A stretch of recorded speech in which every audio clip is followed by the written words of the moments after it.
సకల దేవతా స్వరూపుడు శ్రీ షిరిడి సాయినాథ్ మహారాజ్ గారి పాదార విందాలకు శిరస్సు ఉంచి నమస్కరించుకుంటూ భిక్ష యొక్క ఆవశ్యకత తెలుసుకునేటువంటి ప్రయత్నం చేద్దాం. సంతానము, ధనము, కీర్తి సంపాదించుట వాటి యందు ఆపేక్ష కానీ వదులుకొనే సన్యసించేవారు భిక్షాటనచే జీవించవచ్చునని మన శాస్త్రాలు ఘోషిస్తున్నాయి. వారు ఇంటి వద్ద వంట ప్రయత్నం చేసుకొని తినలేరు. వారికి కావలసినటువంటి భోజన పెట్టుట బాధ్యత గృహస్థులపై ఉంది.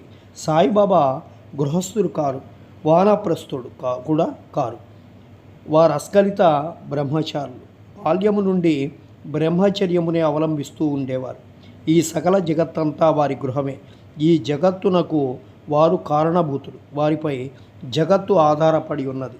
వారు పరబ్రహ్మ స్వరూపులు కాబట్టి వారికి భిక్షాటన చే హక్కు సంపూర్ణంగా ఉంది.